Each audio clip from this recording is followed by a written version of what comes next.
So I have the honor of introducing the speakers, and then we're going to start a conversation. I'm not going to do a long, detailed bio. I hope that bio will come out, their biography, as we talk. They're both friends of mine for the last several years, so this is something I'm really looking forward to. So let me start with you, Kristi. Kristi Williams is from Tulsa, Oklahoma.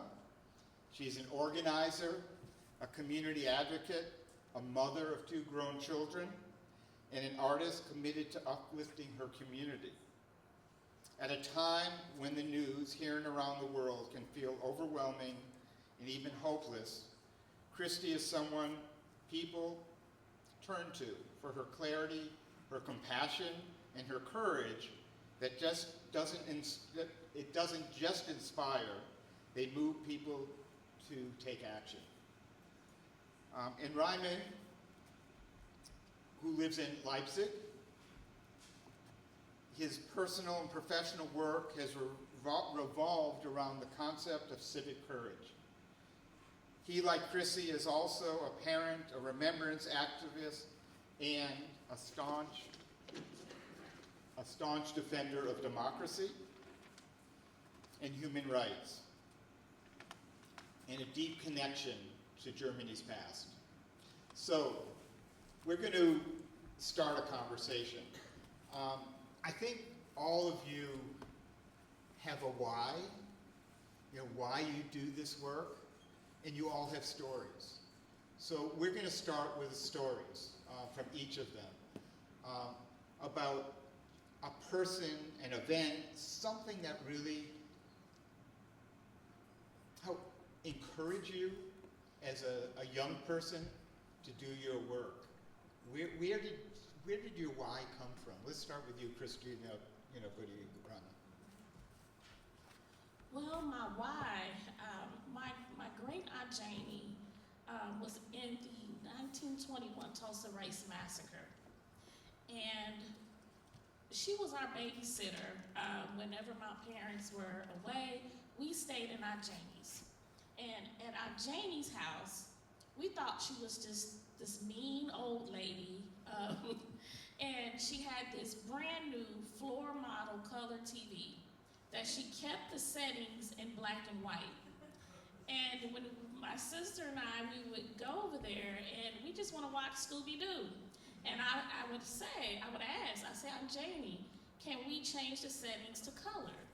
And she would say, no, that color will ruin your eyes, but she would tell us stories about the time in Tulsa where white folks was killing black folks. And she didn't call it a riot. And we just thought Aunt Janie was crazy, And so years later, Aunt Janie died when I was in the 6th grade. But when my sister went to high school, Edison High School, she came home one day and she said, Kristi, guess what? And I said, what? And she said, my teacher was talking about all the things that Aunt Janie used to tell us about that time in Tulsa where white folks was killing black folks. And my sister's teacher was Miss Gates, Miss Eddie Faye Gates, who later I would learn had documented all the stories of the survivors.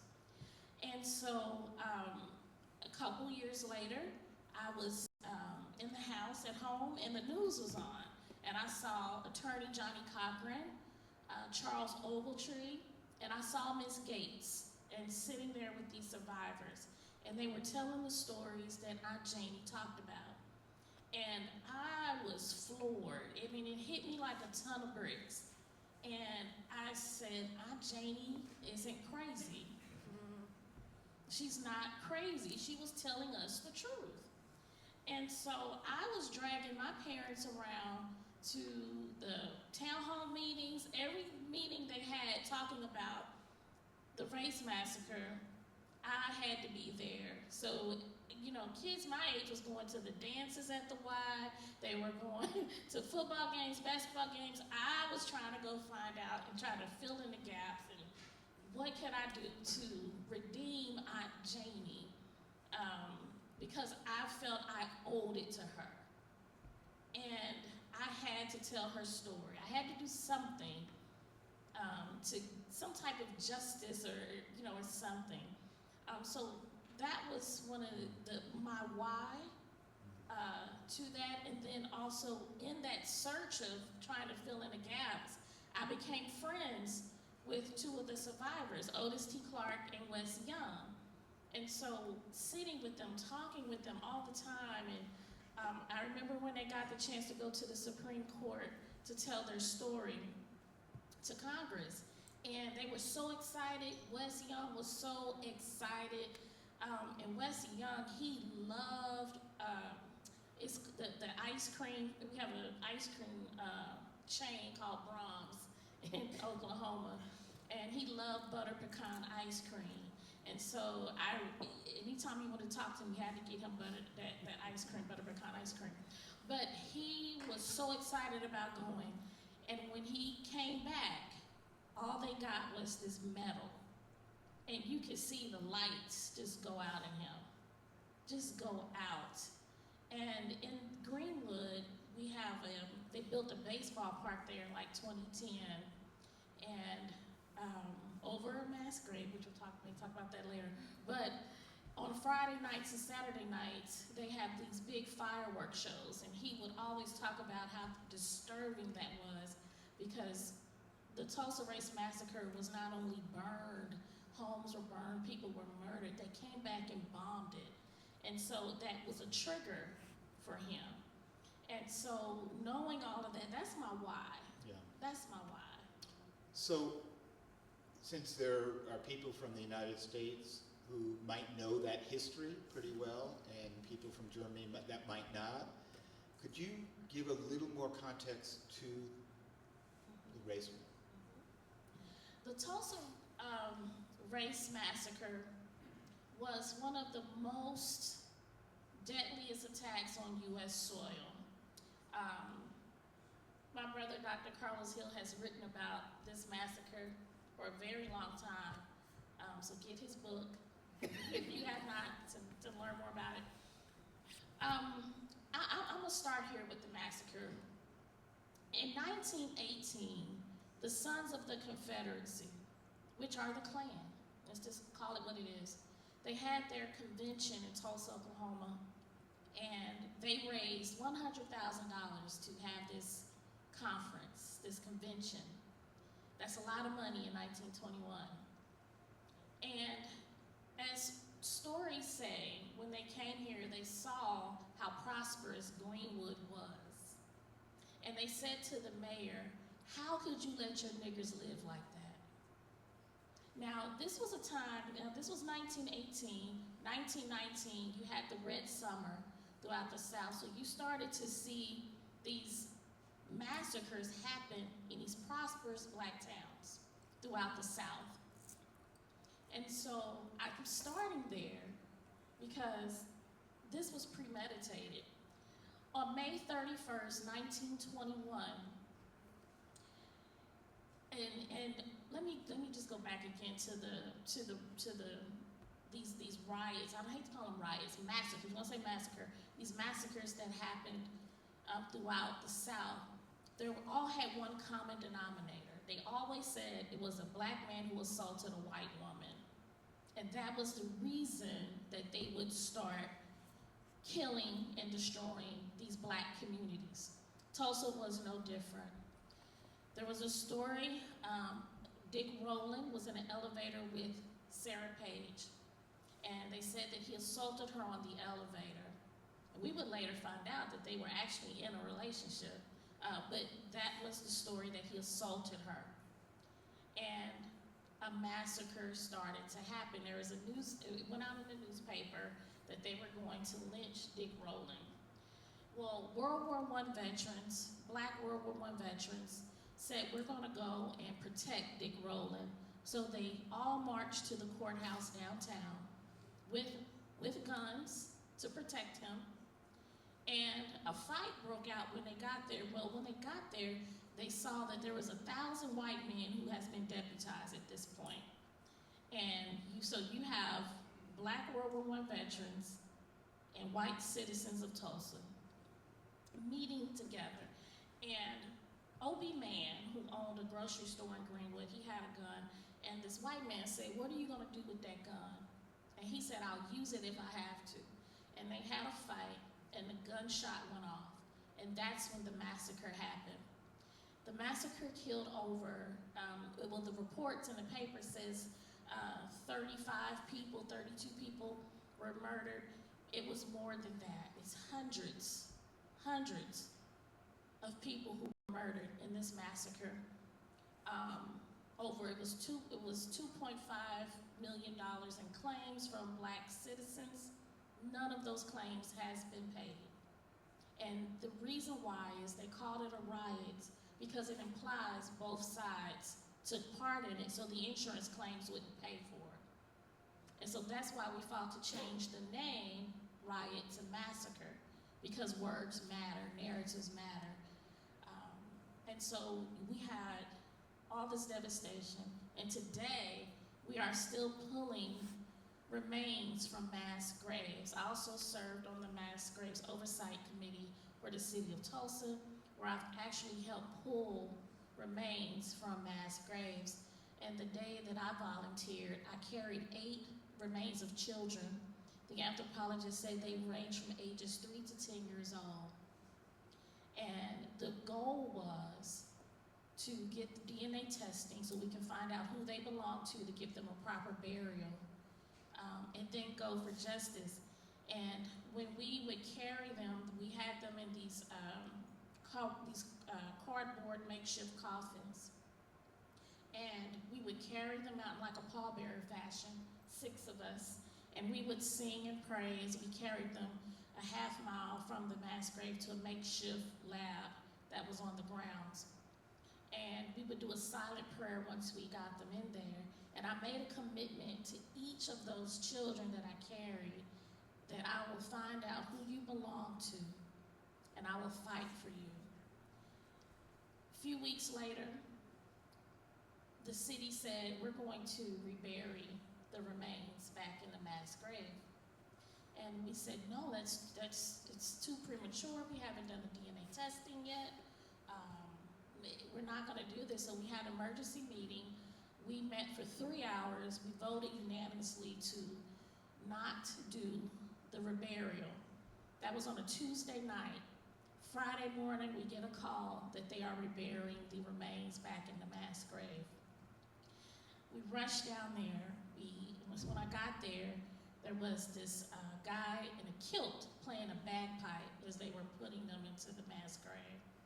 And that is not even the way Black people have funerals. That's not the way we do it.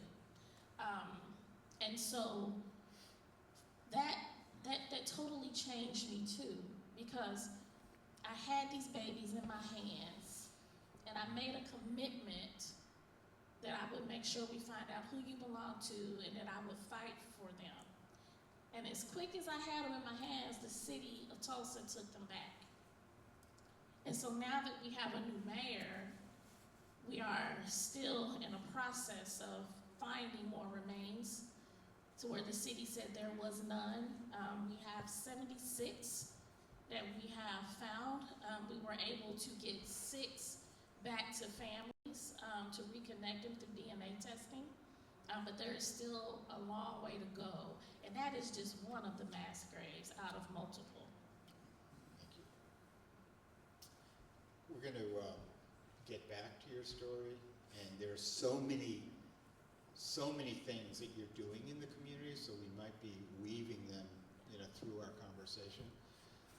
Raimund, you have been, for your whole life, have been a defender of democracy, and but you have a story of your why from your childhood. I'm sure there are many stories, but I'd love to begin the conversation with some things that have really impacted you. Well, I think much like, Is that?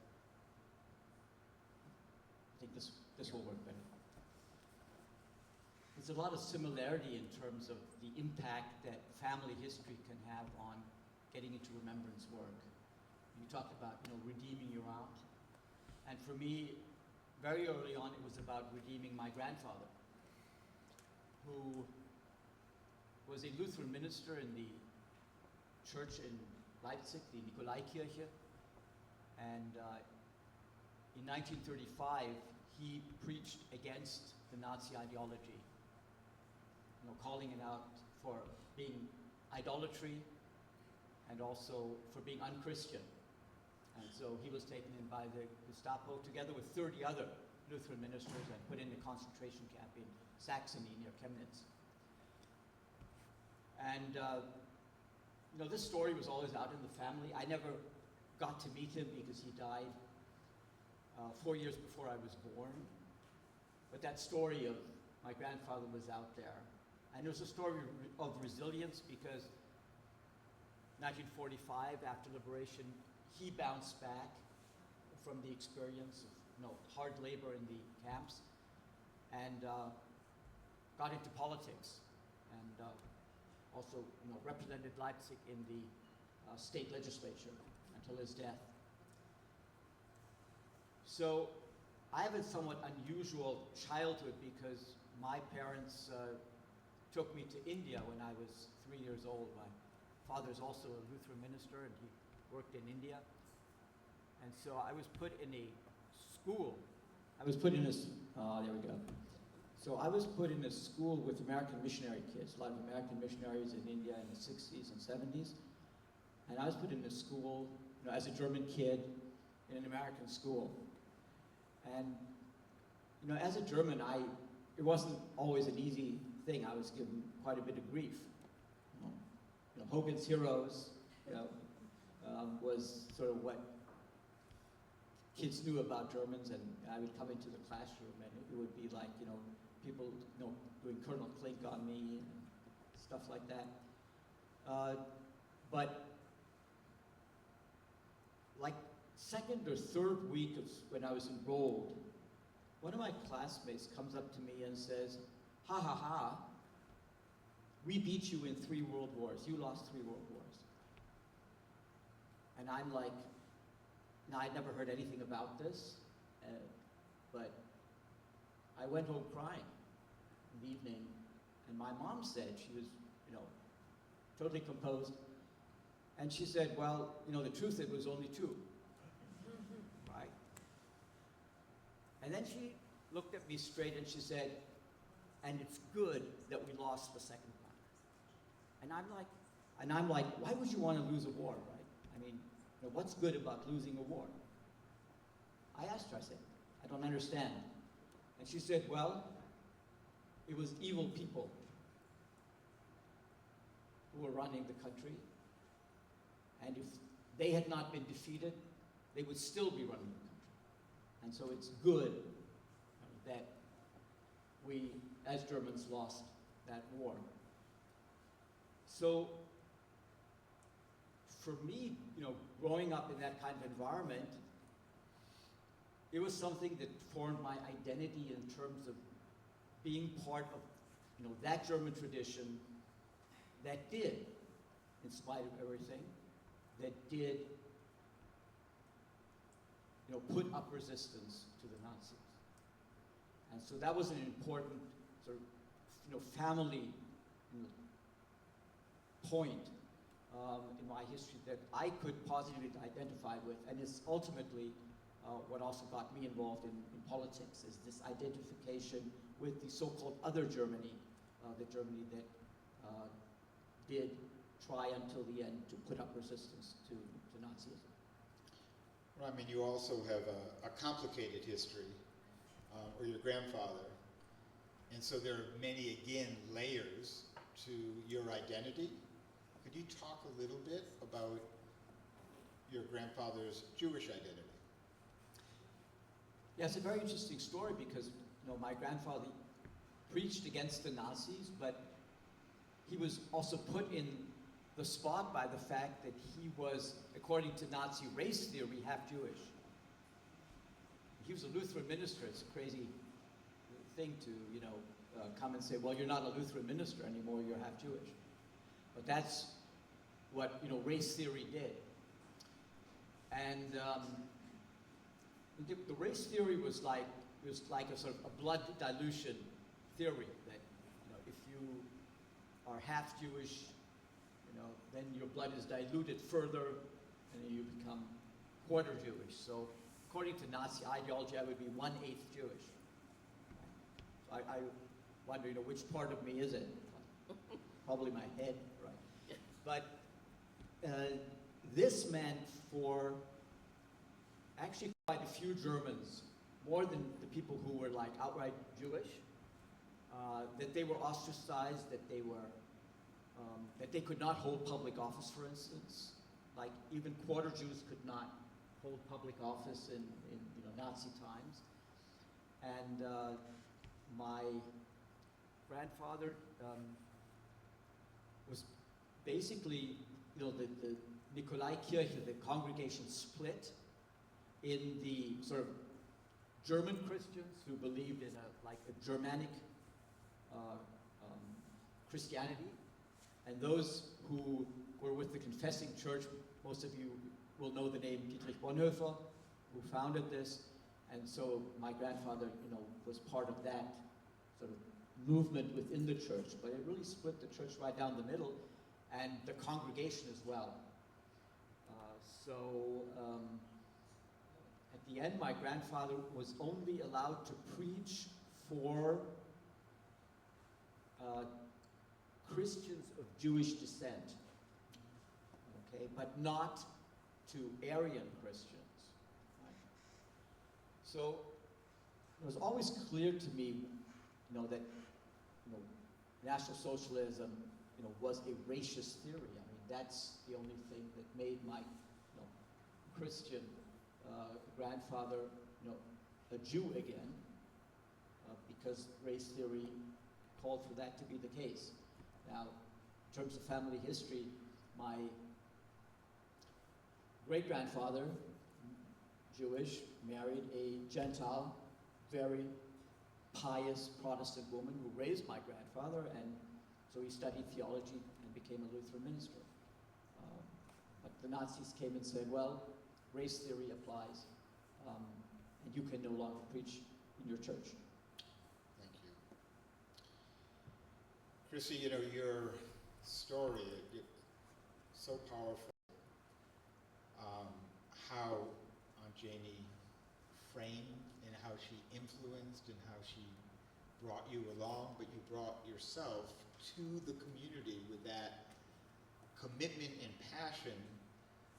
And it was certainly for you as a descendant, but you for the whole Black community. So a couple years ago, there was, as people who are German in this room might not know, or you might be reading about what's happening in the United States and in terms of, Trump's policies, but also individual state policies. So there was a policy that came down, it was HB 1775, about, well, why don't you explain what that means, how that affected you and your family and your community, and what did you do about it? House Bill 1775 is a bill that states we can't teach anything that's going to make white students uncomfortable, which includes Black history. It can also means German history. If it's going to make a white student uncomfortable, you can't teach it. And it's so broad because you don't know what's going to make them uncomfortable. And so, and there's been a lot of incidents where a kid goes home and tells their parent what they've learned about, and the parent didn't like it, went to the school, the teacher lost their job, and also lost their teaching certification. If you recommend a book that's going to make them uncomfortable, it's going to be the same situation. So, and he calls it critical race theory, but critical race theory is not taught in public schools. That's really only in a university that's teaching law where you will have that course.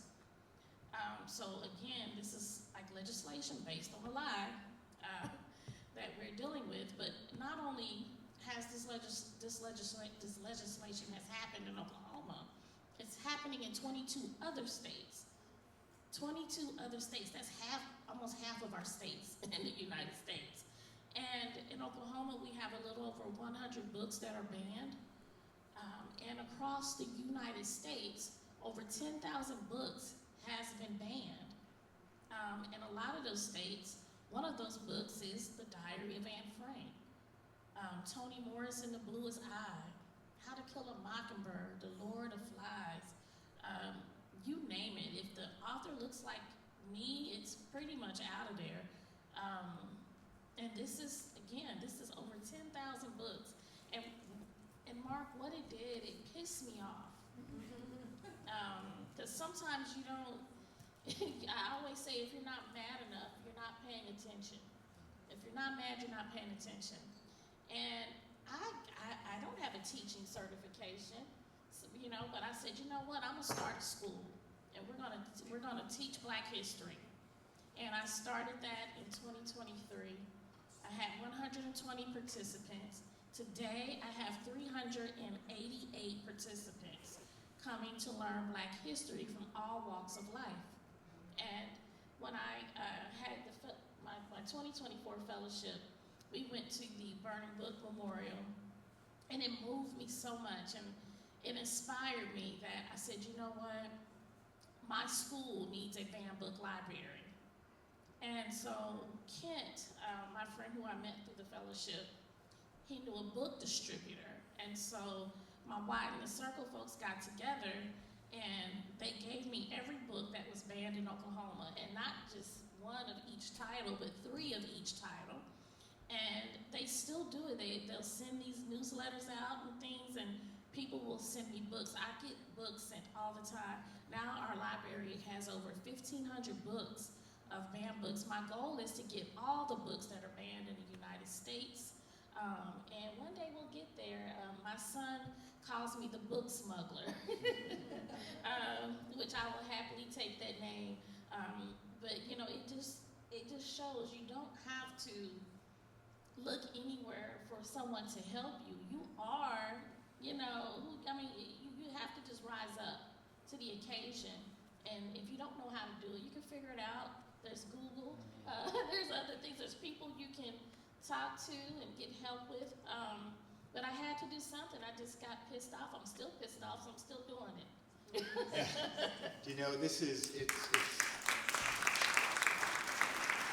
It's extraordinary just to build it out a little more. We're not talking about Saturday school, for 2 hours. It's a full day. You provide meals. Yes, it's a full day. We have breakfast and lunch. It starts at 8. Breakfast starts at 8:45. Class at 9:15, and lunch at 12:30. And we're out at 2:45. So it's a whole school day. I have 8 educators who came to help, and I paid them a stipend, and they're teaching in public school, so they're really on the front lines, right? Teaching this history, and that's so important. I couldn't do it without them, and I don't think I acknowledged them enough, but I couldn't do it without them. And I have a chef who comes in who prepares meals from whatever we're learning about. Just like we learned about the Gullah Geechee in South Carolina. Well, the chef prepared a meal from the Gullah Geechee. So the participants are being able to experience foods from around the world that they normally wouldn't have a chance to do. It's really quite extraordinary. And Pre-K when you started, to adults, I'm sorry. pre-K to adults. Yeah, I have pre-K to adults. So my youngest is 4, and my oldest now is 97. That's amazing. So you do this. You do this every other Saturday, and when you started, it was all African Americans from your community, and now the demographics has changed a little bit. Yeah, so the demographics definitely has changed. I do it on the 2nd Saturday of each month, and then on the 3rd Monday night of each month, I do an extra adult class at my church, Historic Vernon AME Church. My dear brother, Dr. Carlos Hill, he came and was a guest educator to teach the community. So on those third Monday nights, I pick an educator to come in and teach a Black history lesson, and we stream those so people everywhere can click in and get a Black history lesson. And now you have some white people in the community joining you. Absolutely, yes, yes. Yeah, this is extraordinary. So, thank you, thank you. Raimund, we're going to go back 25 years, 2001.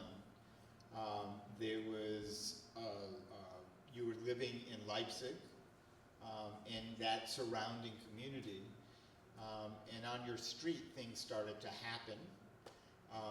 Could you just describe what the atmosphere was about and the danger you and your community were feeling, and what did you end up doing? Well, I guess for Germans, the shocking thing, for me as a German, the shocking thing was that, talking about the Nazi era was not a remembrance thing anymore, but suddenly there were real Nazis out there.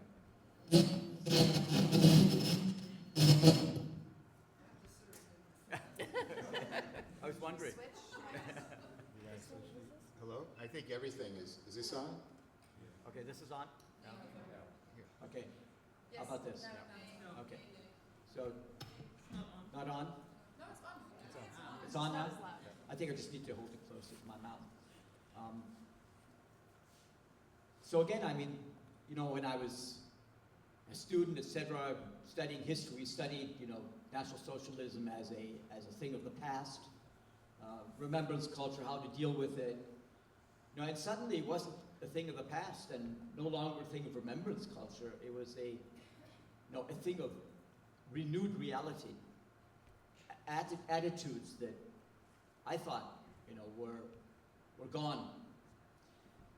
And in Leipzig, this took place in a particular area, Plagwitz, where I was living close by, and there was a heritage house there, a heritage building in which one of the former very prominent social democratic politicians had lived during the Weimar Republic, and then from 1945 to 1949. So he had been the justice minister, and then the minister president, the governor of the state of Saxony, and then from 1945 to 49, he had been the mayor of Leipzig. So he was a very prominent, well-known democratic politician, and his house was falling into disrepair. The heritage building with the wonderful ensemble with his library, his music room, his meeting room. And a group of us got together and said, okay, let's preserve this heritage building. Let's put some money into this and actually put it to use again in the situation that we were facing. And so Plagwitz was an area in Leipzig, deindustrialization took place in East Germany starting in 1990. We had unemployment rates of, about 40 to 50% of the population was unemployed. And basically industry went belly up, the GDR industry. And so, streets just fell into disrepair, right? People no longer living there, they moved away. And Nazis moved in. So we had streets close by that were basically being taken over by Nazis, and they were pushing out the local population. And the local population, though, fought back. And they would form, groups. But they had nowhere to meet. And there was an atmosphere of fear that these, Nazi people created, to the extent that, nobody wanted to have these Bürgerinitiativen, these citizens initiatives meet, in their place. Even church congregations were like scared.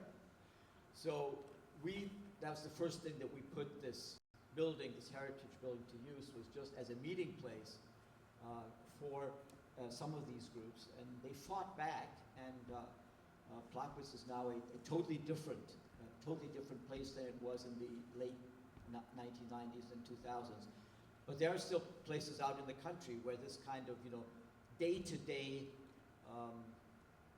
occupation, I guess, by the far right creates an atmosphere of fear and of, people not openly not openly challenging, what they stand for. So you got this old house, and it had significance because the person, Eric Zeigner, was a resistor during the Nazi period. Yeah, let me just pick up on that because, yes, he was, minister president, governor, and then he was mayor of Leipzig. But during the Nazi years, he was part of what is called the rescue resistance. So there was actually across Germany a network of safe houses that in the 1940s, when Jews were being deported, these safe houses provided a network to be smuggled out of the country. So some people would help Jews to escape Germany and escape deportation. And so it was a little bit like, not to the extent, but a little bit comparable to like the Underground Railroad, that took slaves from the south to the north. Also with safe houses, and one of the safe houses was the Erich Zeigner house. So we used that story to start youth work in the Erich Zeigner house, in the very place that lives had been saved during the Nazi time. So just very briefly, can you just talk about, because that became the foundation of work for many years, what did that youth work look like? Well, we started out with talking about quiet heroes. So the small resistance. Most people know about the resistance of the attempt by Stauffenberg to kill Hitler and the big resistance attempt of the 20th of July 1944. But the story that is not so often told because it's not well documented is of the small resistance, the small acts of humanity that did take place. And so with young people, we would go into police records and actually find, because people would be taken in for these kinds of acts of insubordination and of helping. And they would be taken in for interrogation, so we could find traces of that kind of resistance in police records. And it was young people that we did that work with. And what really got young people engaged was the fact that this was not taking place in like a schoolroom, but this was taking place in the exact historic location. So there's kind of like a goosebump feeling for young people to be sitting in the very place where this had happened, and a feeling of identification with that. And our story, what we were trying to say was, if it was possible, even under the worst dictatorship, the Nazi dictatorship, to commit acts of humanity and of resistance, even be they as small as they may have been. If that was possible, even under those conditions, how much more are you called upon today, where the situation is not comparable, to put yourself out there with civic courage? Look at this, right? You are called upon because they, under much more difficult conditions, did the work. So, Kristi, you were doing the work of your school, the censorship library. You were involved in commissions about the Tulsa race massacres. And you were also in your church being involved with giving tours, but you always had a dream about what could be. Can you describe how it happened that in an hour's time, some of your dreams started to come true? Yeah, so my church is Historic Vernon AME Church that sits in the Greenwood District on Black Wall Street. and the basement of the church survived the massacre, and people hid there for 3 days. This structure not only was set fire to, it was also bombed. And my good friend, Dr. Alicia Odewale, who's an archaeologist, she said, when her team came to look at the space, she said, this is what we call a gold mine in archaeology. And I said, what does that mean? And she said, it means that everything in this room is still fresh.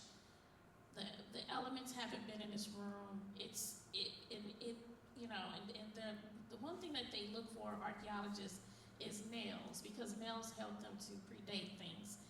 And the nails in our church are handmade nails. And they took on the force from the bombing to where when the bombing hit, the nails bent this way. They bent to the east, and they're still there. And it's just amazing in this space. And so we give tours of the space to tourists who come, and to people in the community, to school groups. And I always wanted to have a museum in this space. And as a matter of fact, in 2024, I told Joel I wanted to build a museum. And, and so I got my fellowship on a Zoom call, and Raymond was on the call. And some of them have seen Vernon. Raymond did not, so I had to show through pictures and video and everything. And one of the things, and I talked about the tours, we have these chairs that people actually sat in the Sunday following the massacre. They had church in these chairs. And during my tour, I have people sit in the chair as I'm telling them the story, and then I give them the story about the chairs. And as you said, the goosebumps, right? It comes on them. And Raymond said, because I said we have to preserve these chairs, put them on display. And it was Raymond who said, and Emma, I'm glad you're sitting out here, because Raymond said, you have to let people sit in those chairs. You have to let them sit in those chairs. And so when Raymond was telling me about his museum, he's fighting the museums about letting people sit in the chairs. And so now there's a new form of resistance, right? With the museums, we're like, we gotta let people sit in these chairs and touch artifacts. But one day I was in the church, and it was a Sunday right after church, and I was leaving, and my pastor, he said, Kristi, a group of ladies want a tour. And I was so mad because I had my purse, my keys in my hand, and I'm trying to get out of there. Because y'all know black churches are long, okay? So I was really ready to go. So I'm getting out the door, and he's like, Kristi, these ladies need a tour. And I was like, oh, and I was so frustrated. And I said, something just told me, Kristi, suck it up, do the tour. So I did the tour. And after the tour, this one lady, she comes to me and she says, have you ever thought about turning this space into a museum? And I said, yes. I said, it's been my dream to do that. And I almost gave up on it because I was so frustrated because I was trying to get funding for it and couldn't get the funding. Renee from my fellowship, she was trying to help me with that, but nothing would come through. And she said, well, have you ever considered applying for a grant with the Mellon Foundation? I said, well, I would love to, but you have to be invited to do that. And she said, well, I'm inviting you. And I was like, okay. And I still was skeptical, and I gave her my information. 4 days later, I get the invitation. And then she said, well, you have 3 weeks. And I'm like, oh my God, how am I gonna do this? So I rushed and got the first part together. And then she was like, well, where's your team on the Zoom call? I'm like, team? Team. And so I'm like, what? And so I got off the call and I was like, oh, what am I gonna do? And I had to just breathe for like 15 minutes. And I said, you know everybody you need. And so I was able to do that. And in January, I was awarded $1.5 million from the Mellon Foundation to provide this space. And not only that, What part? the new museum. Oh, yeah. So that's the first phase. The first phase is fully funded, and we are going to, we're right now in a feasibility study on building a larger museum on the grounds at the church, a 3-story museum. And so we're super excited about that. We have the Red Cross who's going to give us a permanent loan of the documents of where they helped the people after the massacre with the names.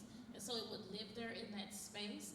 And so because of that, Emma has to get more money for us for a fire suppression system, so we can be able to have artifacts, that also will come. So I'm super excited, and it just shows, when you're doing the right thing in purpose, everything falls into place. So Emma is right over there, her partner, is helping her with a lot of the infrastructure that's going to be needed in the fundraising. So it's quite a story. My goodness. Can you describe a little bit, because everyone here, they're involved with memorials or museums or some kind of remembrance work. What are some of the big questions you're struggling with in terms of curation? What do you want to see happen either in the church or the larger museum? What are things that you're thinking about right now? I know what I want. I've been thinking about it for a long time. I think having a good team is important, because now you have to get a team to believe in everything you do. And I always want to be outside the box. I know I drive Emma crazy, because I'm like, I don't want to do it that way. I always want to be different. I'm a Gemini. If you go right, I want to go left. If everybody's wearing green, I'm going to wear blue. It's just, I'm going to be different on purpose, because I don't feel that you're going to make an impact. One of the things I always tell my children who are grown, I always refer back to the movie Troy. Have anyone seen the movie Troy? The Roman Troy, anyone seen Troy? Well, in Troy, I have to watch Troy. Gosh. But so in the movie Troy, as he's a gladiator, and he had to fight this giant.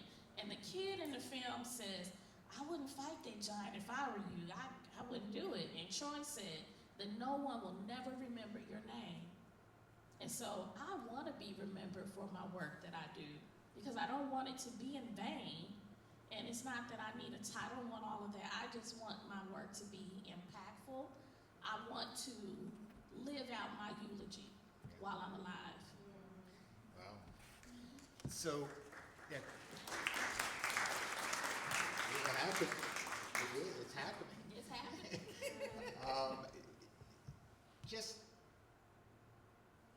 There must be building something like that. I mean, it's traumatic what happened in your community.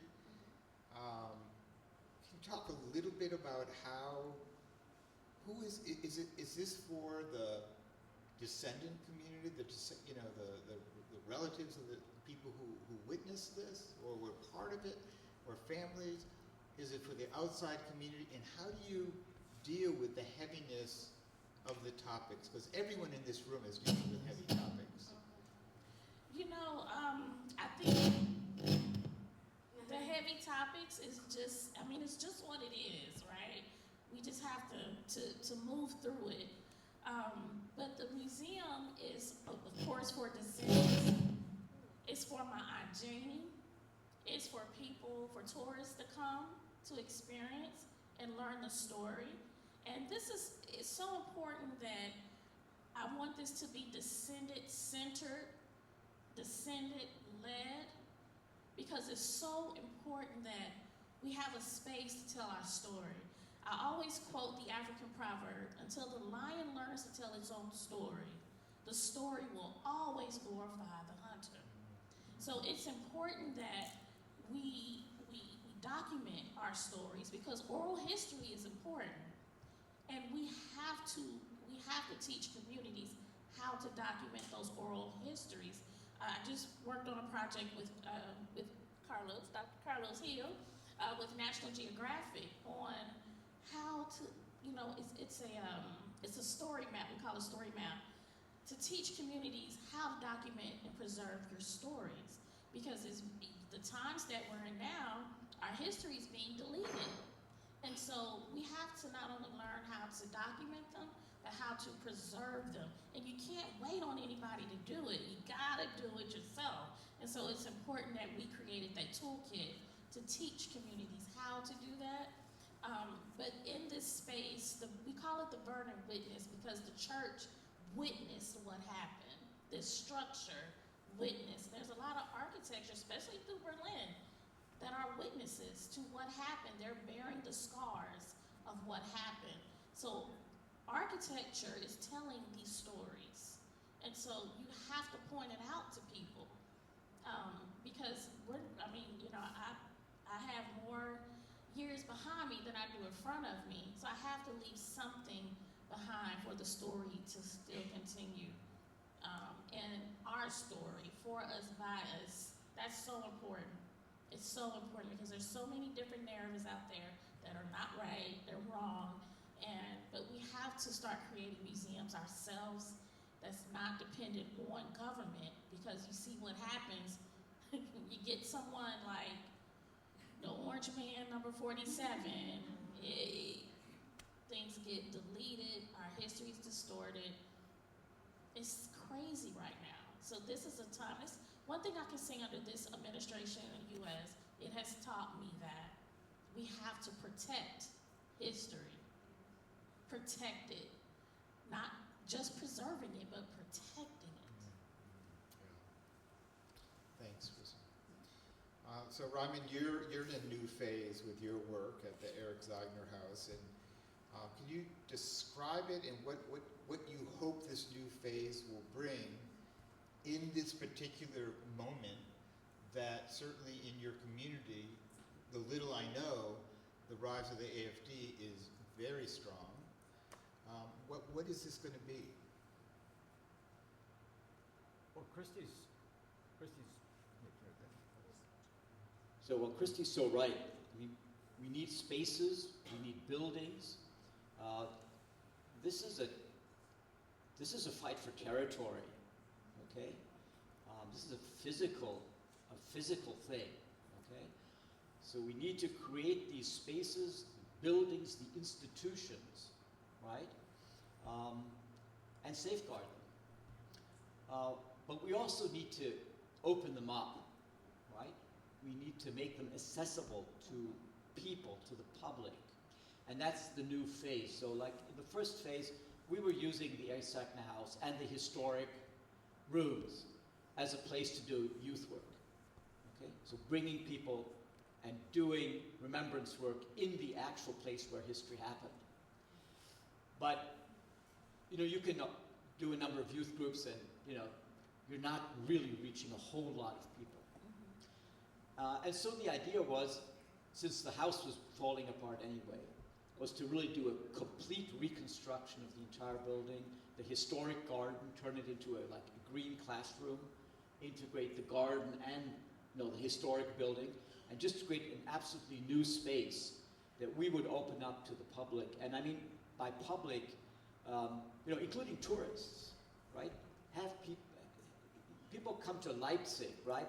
They should, look at in one of the guidebooks, and the Eric Zeigner House should be one of the things they would want to see, and to look at, the museum. But then the question is, okay, we can't just show historic rooms. We have to put in some kind of exhibition. There needs to be some kind of narrative with which we can reach the population at large. So that's what we're dealing with right now, conceptually, because yes, the work that we do is mainly geared towards young people. We have a lot of school classes that still come in. But we want to move away a little bit from that and reach the public at large and tell us the story of democracy, basically, in Saxony and in Leipzig.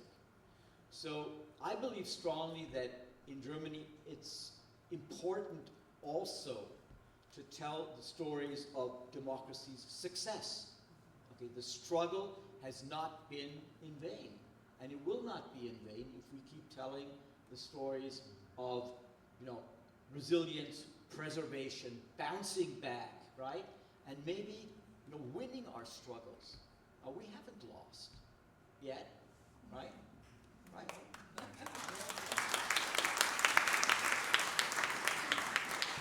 So when we have historic figures like Erich Seidler, who went through this kind of, up and down of history, like 23, he was minister president of Saxony, then he thrown out of office, right? Then he, is taken into concentration camp, Buchenwald, and then he comes back and he becomes the Lord Mayor of Leipzig. Okay.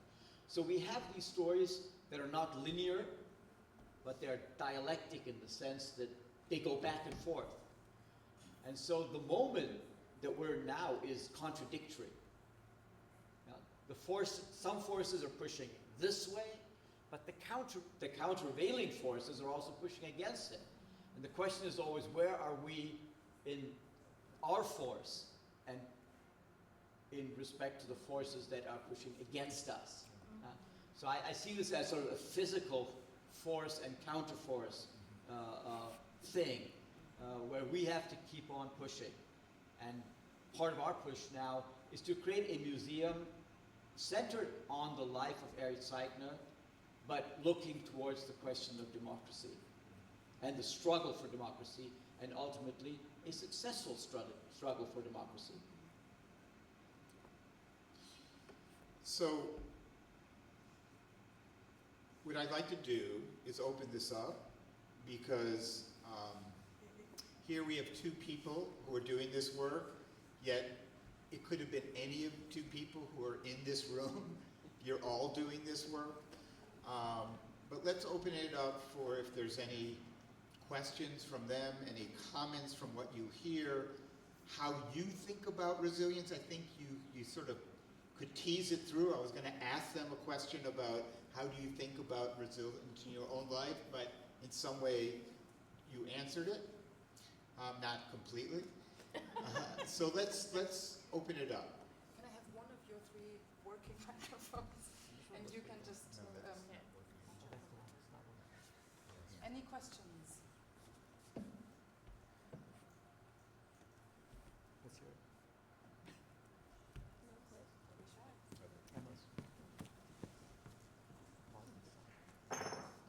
I want to thank you both for sharing all the really amazing work that you do. I think what's interesting is where this work comes from. It seems very personal. But I want to talk about how you both see sharing your work as a succession plan. Like, how are you making sure you positively train up the next generation who will be stewards of these properties and having them understand the importance of what it is that you do? Thanks, Ed. I'm actually looking for the right person. I tell people this all the time and they laugh at me, but I literally planned out my kids' life. None of them has done anything I planned it for them.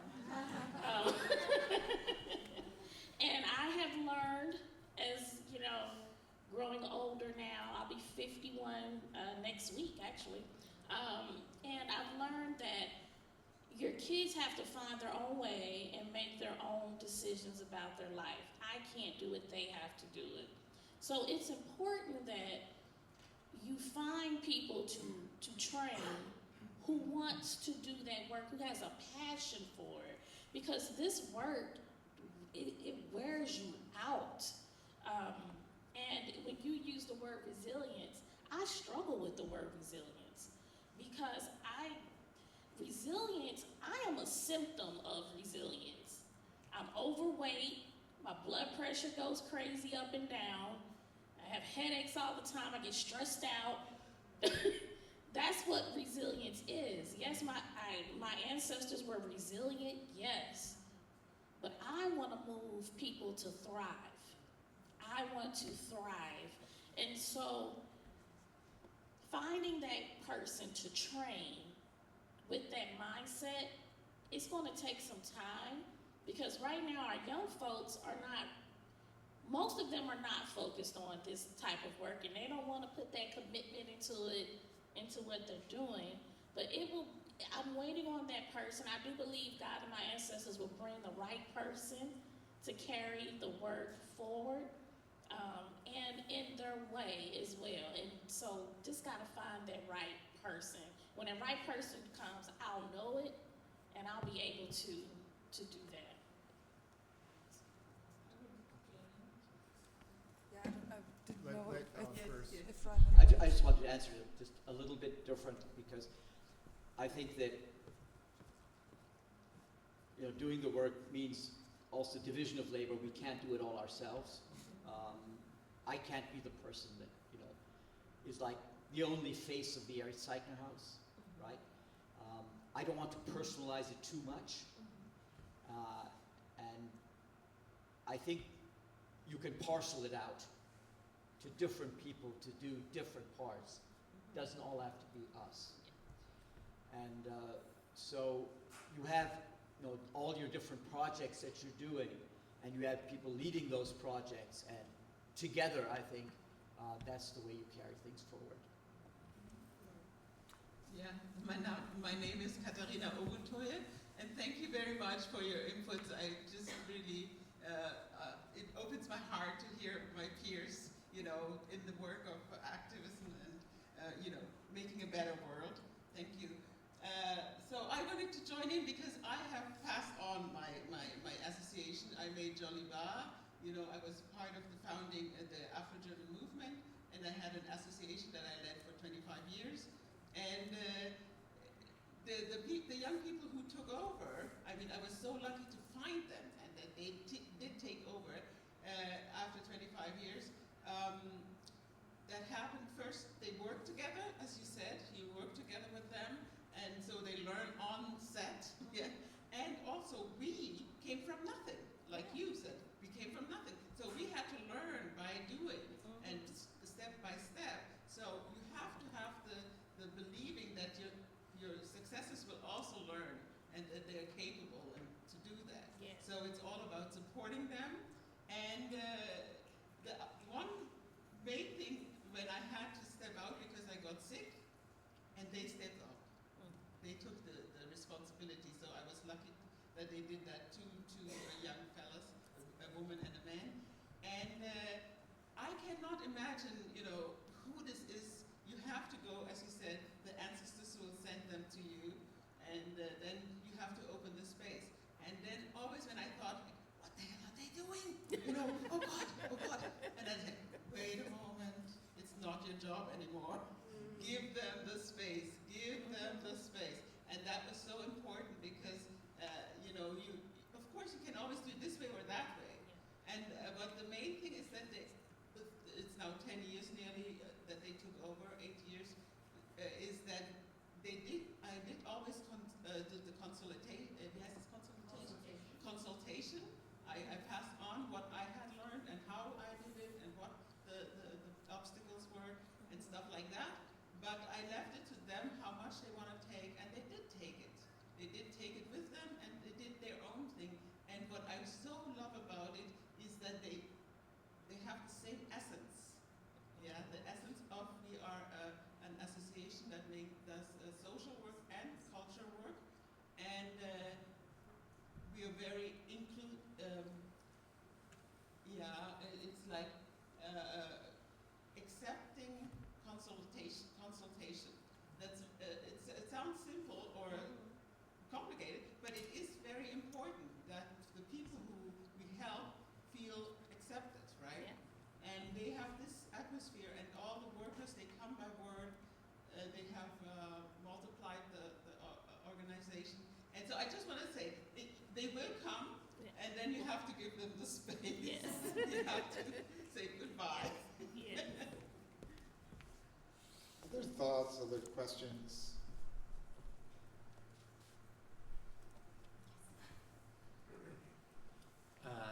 So thank you so much for the comments you've made so far. I was just wondering, thinking about resilience, one piece of resilience is about, when you're low on energy, when refresh, let's say. I would love to hear from each of you maybe some surprising, unusual thing that you might not expect that's part of your way to refresh yourself.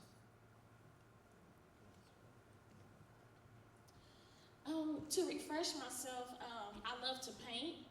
So I paint when I get time. I know that sounds crazy. When I get time, I paint because I love painting landscapes. And so when you paint landscapes, you gotta plan that out because you need to do certain things while the paint is still wet, or you have to wait till it dries. So I have to plan that out.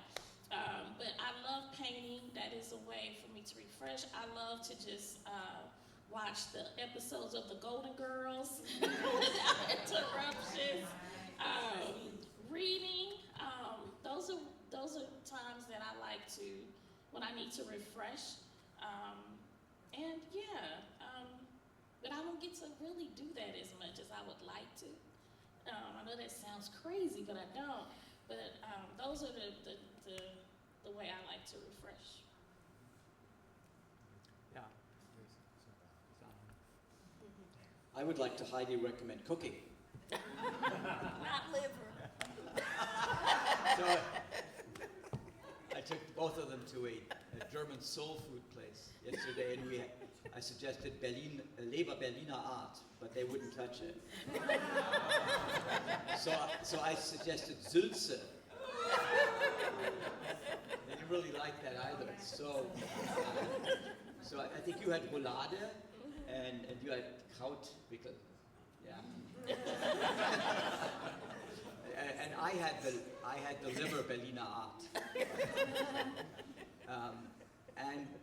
But it was not really well done because you need to cook the onions in 3 different batches. So you have the first batch has to be like really crisp, and the second sort of like a little bit soggy, and then you have to add like some fresh onions in the very end. Liver takes that kind of, and you have to have a sour note in there as well. So it was not very well done, and I have found cooking to be the most regenerative thing possible, because it's very, it's like a carrot is a carrot is a carrot, right?